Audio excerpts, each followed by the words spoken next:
दुनिया के दो सबसे बड़ी आबादी वाले देश, दुनिया की दो बड़ी आर्थिक शक्तियां, दुनिया की दो परमाणु शक्तियां आमने सामने आंख में आंख डालकर खड़ी हैं।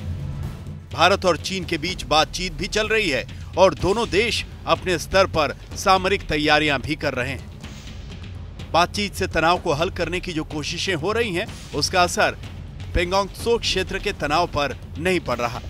अब तक भारत और चीन के सैन्य कमांडरों और सीनियर अफसरों के बीच कई बार बातचीत हो चुकी है, लेकिन बातचीत में पेंगोंग झील का मुद्दा प्राथमिकता पर नहीं आ पा रहा, क्योंकि चीन सबसे पहले पूर्वी लद्दाख के गलवान क्षेत्र में फैले तनाव और गतिरोध को दूर करना चाहता है। गलवान क्षेत्र में PP-14, PP-15 और PP-17 नामक जगहों पर टकराव को सुलझाने के लिए बातचीत हुई है और एक दूसरे के प्रति विश्वास जताते हुए दोनों सेनाएं गालवन क्षेत्र में थोड़ा पीछे हटी हैं।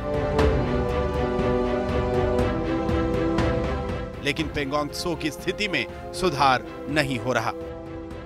आज army chief general MM Naravane ने पहली बार लद्दाख में LAC पर भारत और चीन के इस तनाव को लेकर बयान दिया है। आज जनरल नरवणे देहरादून में IMA की पासिंग आउट परेड में हिस्सा ले रहे थे। इस मौके पर उन्होंने आज तक से एक्सक्लूसिव बातचीत की और कहा कि बॉर्डर पर चीन के साथ जो परिस्थिति बनी हुई है वो पूरी तरह नियंत्रण में है और लगातार दोनों देशों के प्रमुख सैन्य अधिकारियों के बीच बातचीत चल रही है ताकि मामले को सुलझाया जा सके। I would just like to assure everyone that the entire situation along our borders with China is under control. We are having a series of talks which started with the Corps Commander level talks on the 6th of this month, and as a result of this a lot of disengagement has taken place, and we are hopeful that through this continued dialogue that we are having, all perceived differences that we have will be set to rest. As I said right at the beginning, everything is under control. Bharat को उम्मीद है कि बातचीत से यह मसला सुलझा लिया जाएगा। भारत और चीन के सैनिक कई इलाकों में 2 से 3 किलोमीटर तक हट गए हैं, लेकिन पेंगोंग त्सो क्षेत्र अब भी तनाव की वजह बना हुआ है। 5 मई को भारतीय और चीनी सैनिकों के बीच झड़प लद्दाख के पेंगोंग इलाके में ही हुई थी। इसके बाद ही सीमा पर कई जगह दोनों सेनाएं आमने सामने आ गईं।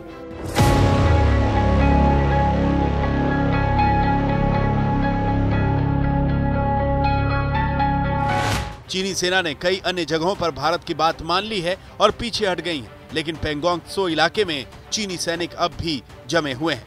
पेंगोंग त्सो इलाके में चीनी सैनिक भारतीय सेना की पेट्रोलिंग टीम को फिंगर 4 इलाके से आगे नहीं जाने दे रहे हैं। फिंगर 4 इलाके से 8 किलोमीटर आगे फिंगर 8 तक भारत LAC मानता है, लेकिन अब चीनी सेना द्वारा फिंगर 4 से आगे भारतीय सैनिकों को गश्त नहीं करने दी जा रही है। मई में कई सैटेलाइट तस्वीरों की मदद से पता चला था कि चीनी सेना ने पेंगोंग त्सो इलाके के फिंगर 4 और फिंगर 8 के बीच में भारी संख्या में अपने जवानों की तैनाती की है।